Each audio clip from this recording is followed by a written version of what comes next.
Hola de nuevo, señores, bienvenidos a este espacio de público y personal, un espacio de entrevistas en el que le tomamos el pulso, como saben, a la actualidad de la provincia. Ahora le toca el turno al coordinador del Consejo Local de UPyD en la ciudad de Cádiz, Felipe Marín. Muy buenas, Felipe. Hola, buenas noches. Buenas noches, bienvenido a nuestro programa. Muchas gracias. Encantados de tenerte aquí. Igualmente. Bueno, en nuestro programa, Barómetro 8, sobre la estimación de voto de los gaditanos de cara a las municipales, que se producirán en apenas un año, los sondeos daban un concejal a su formación política. A mí me gustaría saber qué valoración hace de estos resultados que le darían a UPyD representación municipal en Cádiz. Positivo, evidentemente positivo. Ahora mismo, aunque el Consejo Local de Cádiz está funcionando desde el 2008, un año después de la fundación del partido a nivel nacional, pues es la primera vez que tenemos bastantes posibilidades de entrar en el ayuntamiento. Un concejal sería maravilloso, de ahí para arriba, imagínate. Pero bueno, el hecho de poder entrar en el ayuntamiento va a hacer que esa labor que hacemos nosotros, que llevamos haciendo durante estos 5 o 6 años, de una oposición en la sombra, porque realmente no tenemos representación y nos movemos a nivel de prensa, a nivel de actividades y demás, pues ya lo podríamos plasmar dentro del ayuntamiento. Creo que sea un cambio bastante importante. También dentro de este sondeo de Barómetro 8, usted es el candidato mejor valorado por encima de la alcaldesa de Cádiz, Teófila Martínez. ¿Qué sintió cuando conoció este dato? Me reí mucho y más me he reído cuando la gente de Cádiz, que tiene mucha guasa, pues me lo recrimina y demás. Y además, en el sitio donde yo tengo mi negocio la veo pasar constantemente, ¿no? Claro. Y muchas veces digo yo, cualquier día le digo algo, pero bueno, por respeto no le digo nada. A ver, como dijo uno de los analistas en el programa cuando se estuvo analizando las encuestas, dice, bueno, pues realmente los que conocen a Felipe lo valoran muy bien. Entonces, porque bueno, también no soy tan conocido como la alcaldesa, porque lógicamente va a hacer 20 años que la tenemos, es la más conocida y bueno, es la valoración. Pero bueno, que todos los días no queda uno por encima de la alcaldesa de su ciudad, o sea que ahí lo dejamos. Muy bien. Bueno, en muchas localidades en las que UPyD conseguiría concejales, la percepción de los ciudadanos es que su partido podría hacer de partido bisagra. ¿Qué opina de esta afirmación? Es que es así. El ejemplo más claro lo tenemos en Asturias, ¿no? Donde solamente un diputado, Ignacio Prende, pues tenía la llave de gobierno ante los 17 votos que sumaban PSOE e Izquierda Unida y los 17 votos que sumaban PP y For Asturias. Y con un solo diputado era capaz de tener en jaque prácticamente a los partidos históricos y bueno, pues con programa en la mano, que es como trabaja UPyD cuando se enfrenta a esa situación, es programa. Se confrontan los programas, se llegan a acuerdos y acuerdos puntuales y después gestión. Entonces eso haría en aquella localidad que tengamos nosotros la oportunidad de ser, si no llave, por lo menos que tengamos peso específico, se va a ver, la ciudadanía va a ver una forma de hacer política más a la europea, ¿no? O sea, gestión, no hipotecar tu apoyo a una formación, ¿no? Prácticamente vendiéndote por un sillón, hablando a nivel de calle, cuando nosotros realmente eso lo obviamos por completo, no tendríamos representación porque no tendríamos 1 o 2 concejales, no tenemos por qué tener una concejalía en peso, sino tener la gestión 4 años y según la propuesta de donde vaya viniendo, de qué información vaya viniendo, si es buena para el ciudadano, se apoya o no. Entonces sería una nueva forma de hacer política que, entre otras cosas, pone muy nerviosa a las formaciones históricas, porque no están acostumbrados a trabajar así. Bueno, hablábamos de Teófila Martínez, que lleva muchísimos años como máxima dirigente de la ciudad de Cádiz.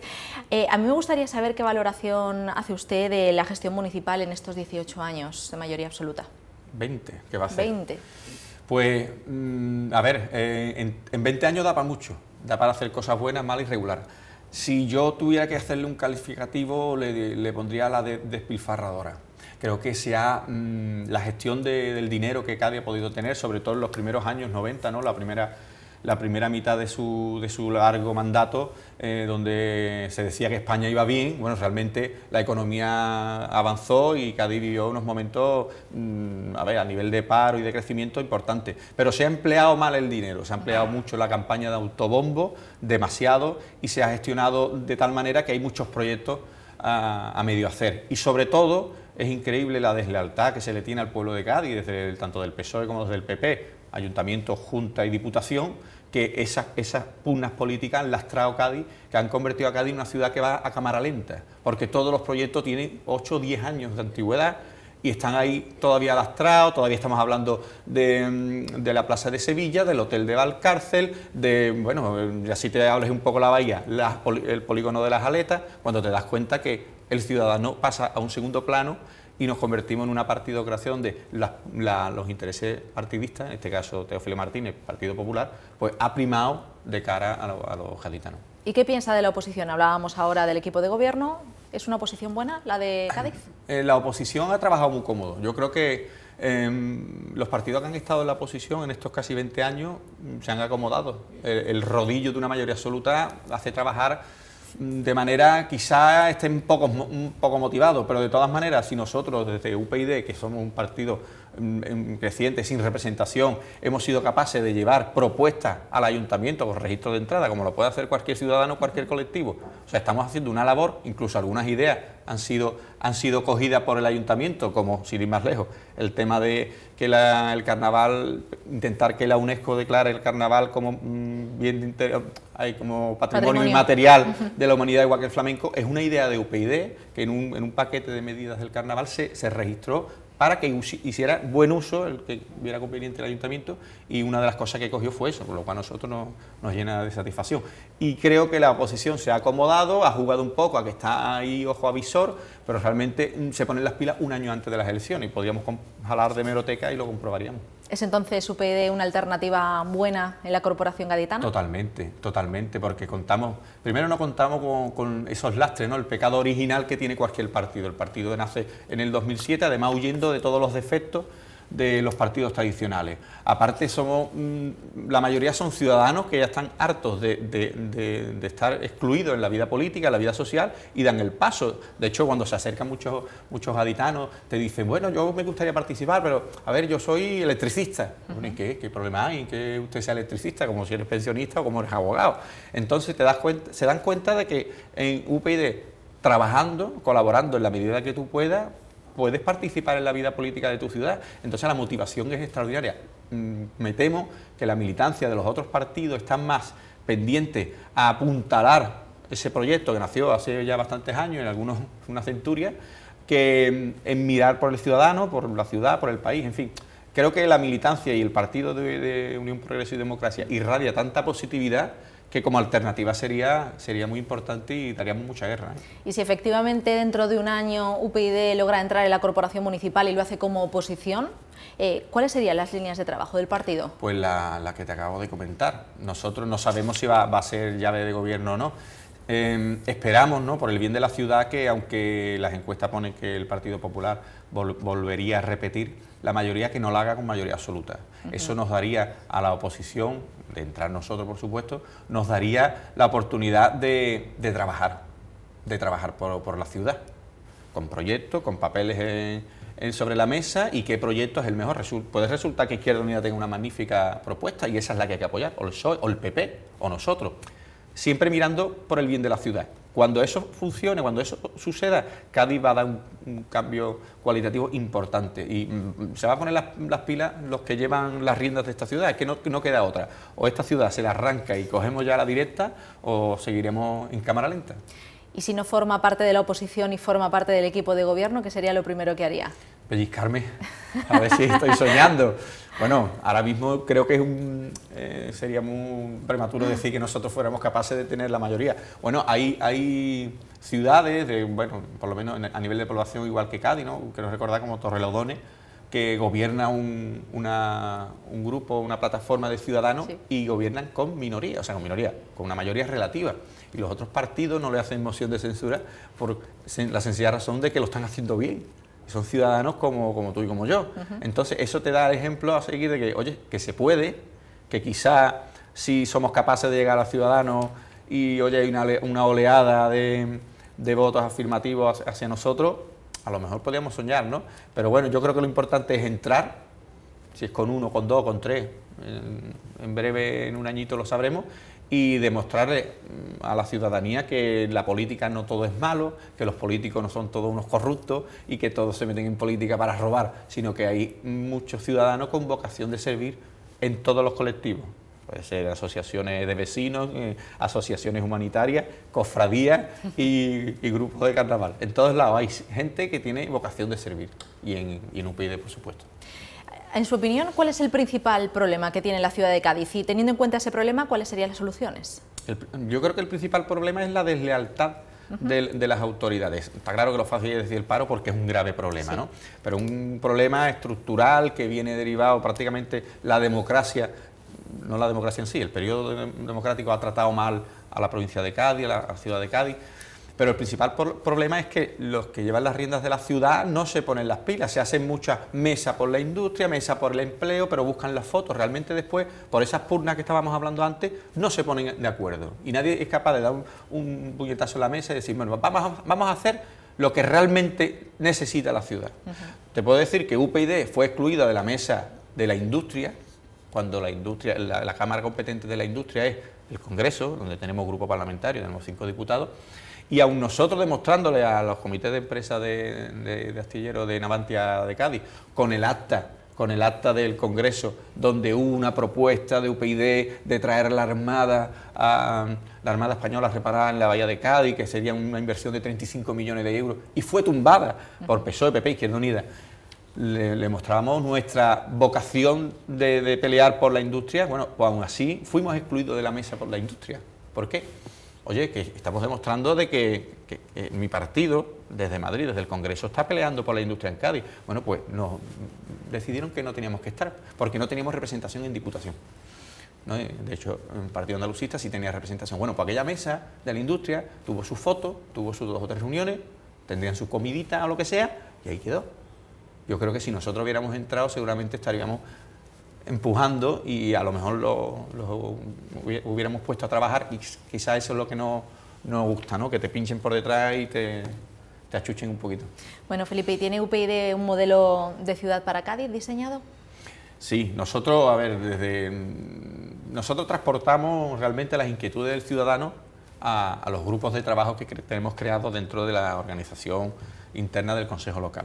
Y nosotros, pues, imaginamos cómo puede ser la ciudad de Cádiz, como lo puedes tener tú o cualquiera, ¿no? Y está claro que es una ciudad donde tiene que apuntalar la industria que le queda, intentar apuntalarla, intentar atraer, ¿no?, sobre todo las nuevas tecnologías, ¿no?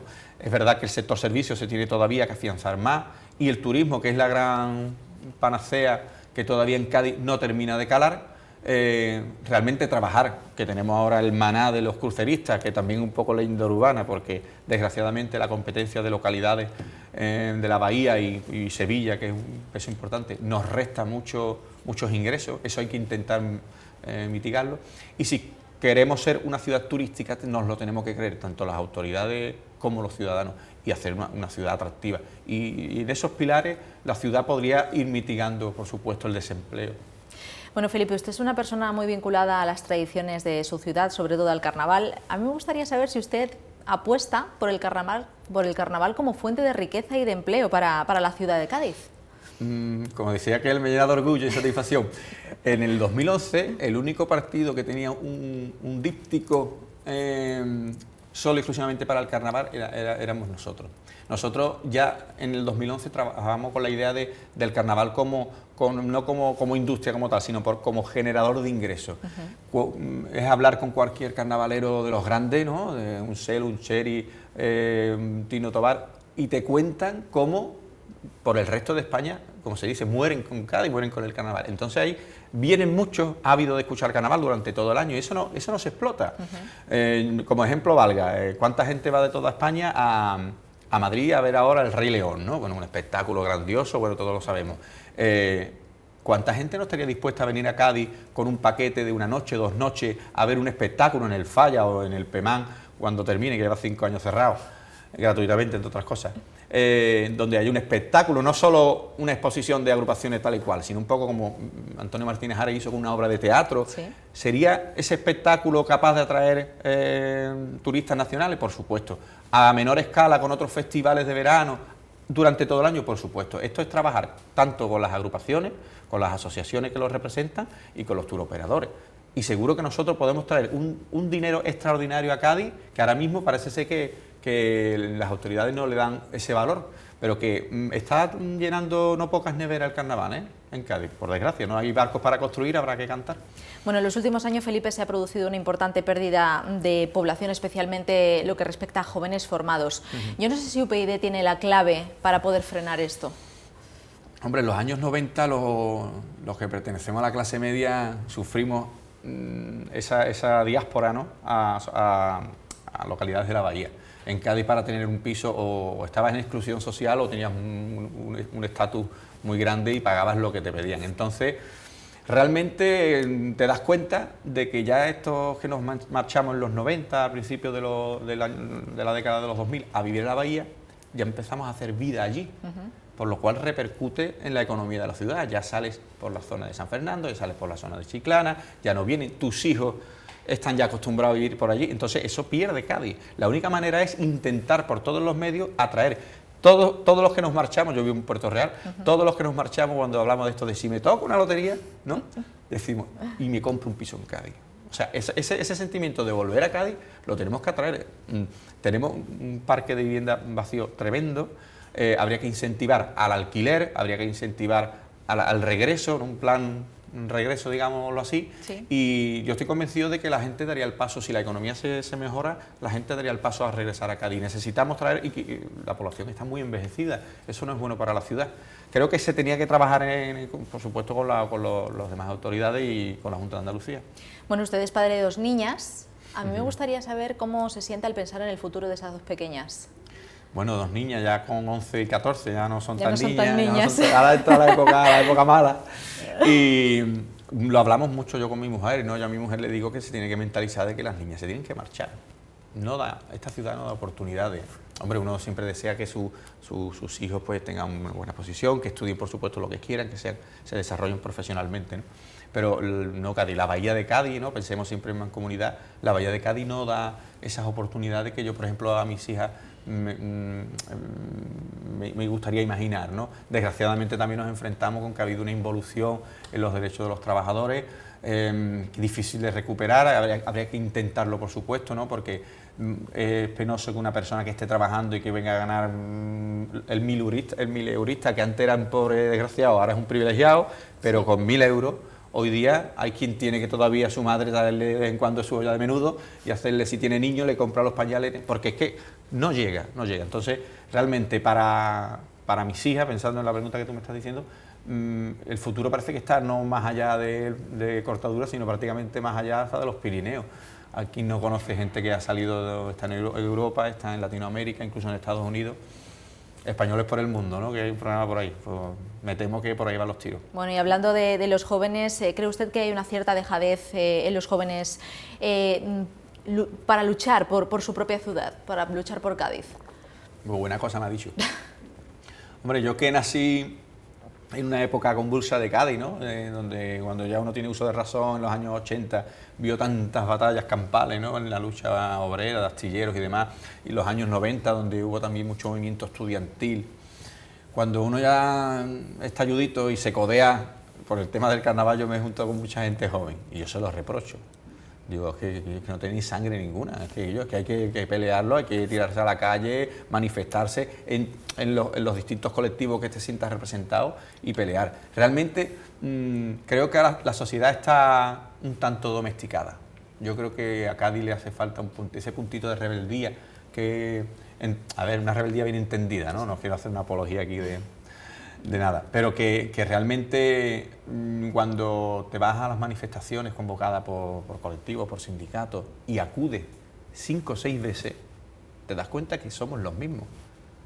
Ves al chico del perrito, ves a la barba, a la señorita que va no sé qué, el que va con el carrito, que empiezas a familiarizarte con las caras y te das cuenta que somos los mismos. Muchas veces son gente que trabaja, mucha gente son jubilados, y después hay un colectivo de jóvenes, pero es el menor, ¿no? A mí me da mucha lástima días como el día del 1 de mayo, ¿no? El Día del Trabajador, como la playa de Cádiz hace ya 20 años, que tiene mucho mejor aspecto que esa avenida que es reivindicativa, que yo he ido con mis hijas, subida en hombro y con su patinete, porque es un día festivo donde hay que tirarse un poco a la calle y reivindicar esas cosas. La juventud de Cádiz habría que leerle la cartilla, creo. Bueno, ¿y qué opina acerca del descrédito de la población hacia la clase política? Que se ha buscado, yo creo que se ha provocado. A ver, se habrá provocado quizá inconscientemente. Lo que se consiga al final, que los hooligans de cada partido voten sí o sí, ¿no?, de forma ya prácticamente castrense a sus formaciones, y el que se desencanta termina por no votar, por lo cual ahí tenemos el PP-PSOE, ¿no?, el PP-PSOE gobernando en media España y en los gobiernos nacionales, y el resto de la población, que yo siempre decimos en UPyD que el que no vota, el que se abstiene, le da un salvoconducto a los corruptos, y que la única manera de ir a votar, nosotros cuando llega campaña electoral y estamos repartiendo folletos, ¿no?, decimos siempre, lo importante es que vaya a votar, ¿no?, incluso que no nos vota a nosotros, pero que vaya a votar. Y si realmente su voto por convencimiento es a una formación o a otra, que lo haga. Y siempre hay informaciones comodín, ¿no?, que puede decir, mira, pues vota a tal, vota a cual, pero que vote, ¿no?, si puede ser UPyD, pero que realmente la participación es necesaria. Yo creo que ese divorcio, al fin y al cabo, beneficia simplemente a los dos partidos mayoritarios. A nivel nacional, Felipe, ¿cómo valora la evolución de su partido? Meteórica, magnífico. Yo creo que cuando se crea en 2007, ni los más optimistas quizás del partido pensarían que iba a tener tanta implantación. Cabe pensar que las estadísticas, bueno, las encuestas que se están manejando hacen que en el Parlamento de la Nación se pueda multiplicar por 4 incluso la representación. En Madrid, tanto ayuntamiento como la comunidad, que es un buen bastión, las previsiones son magníficas, y podemos pasar pues de 160 y tantos concejales que tenemos repartidos por toda España, pues ya ahí me pierdo en la cifra, pero parece ser que en todos lados, simplemente la Bahía, no sale representación en Cádiz, no sale en San Fernando, no sale en el Puerto de Santa María, creo que en Jerez también. Oye, si esto lo multiplicamos por toda España, podemos tener miles de concejales que puedan predicar en esa localidad aquello que llevamos diciendo desde hace 7 años. Y entonces, al fin y al cabo, el mensaje cala, la gente que no le gusta la política o ya la tiene denostada, se deja un poquito mirar de reojo, y cuando nos ven trabajar nos dicen eso de, oye, que te voy a votar cuando te ven por la calle. Y la verdad que es magnífico. ¿Cree que ha llegado, por lo tanto, el fin del bipartidismo, no? Sí, hombre, y de hecho lo temen como un perro con rabia. Bueno, aquellas declaraciones de Felipe González, ¿no?, que dijo, bueno, si hay que pactar, se pacta, un pacto nacional. Yo creo que el bipartidismo, que en un momento determinado, por esa ley DON tan denostada ahora, en su momento de la transición, era necesaria, pero evidentemente el país, la nación, tiene que ir evolucionando, y con un sistema electoral distinto, más a la europea, cambiaría todo el panorama nacional. Eso de un hombre un voto no vale, como bien sabéis, ¿no? O sea, un vasco, 50.000 vascos votan una formación y ya tiene un diputado, cuando 500.000 españoles votan a otra para conseguir un diputado. Fíjate la diferencia. Y está claro que el bipartidismo está, creo que en sus horas finales, y empezaremos a ver política en el Parlamento, y no ese Parlamento que se vota con un dedito, con 2 deditos, con 3 deditos, todo el mundo callado, vota. Los culiparlantes que se decían en tiempos de Cánova, ¿no?, porque antes se levantaban y se sentaban para votar y eran culiparlantes, ¿no? Aquí pues poco menos es lo mismo. Yo creo que en ese sentido España va a tomar un cambio a nivel político que los ciudadanos lo van a agradecer. Bueno, estamos ya llegando prácticamente al final de esta entrevista, y siempre nos gusta despedirnos con un mensaje positivo hacia los ciudadanos. Así que, Felipe, es su turno. Bueno, pues eso como se dice, ¿no? ¿Cuál es mi cámara? Aquella. Qué típico. Bueno, pues simplemente que esta ciudad, la ciudad de Cádiz, me voy a ceñir a la ciudad, que si no la arreglamos los gaditanos, no la arregla nadie. Yo creo que la formación de Unión Progreso y Democracia, que está formada por gaditanos de todas las capas sociales, gente humilde, gente sin lastre y gente que no pretende vivir de la política, realmente le llena la posibilidad de trabajar por su colectividad, y que en Cádiz tenemos mucho que hablar, en el resto de Andalucía, por supuesto, y en España y en Europa, que también va bien la cosa. Felipe, muchísimas gracias por haber estado aquí con nosotros. Ha sido un placer entrevistarle estos minutos. Muchas gracias. Muchísimas gracias. Hasta la próxima. Hasta la próxima. Pues señores, con esta entrevista a Felipe Marín nos marchamos. Ya saben, regresamos el próximo miércoles aquí en Público y Personal. No falten a la cita. Adiós.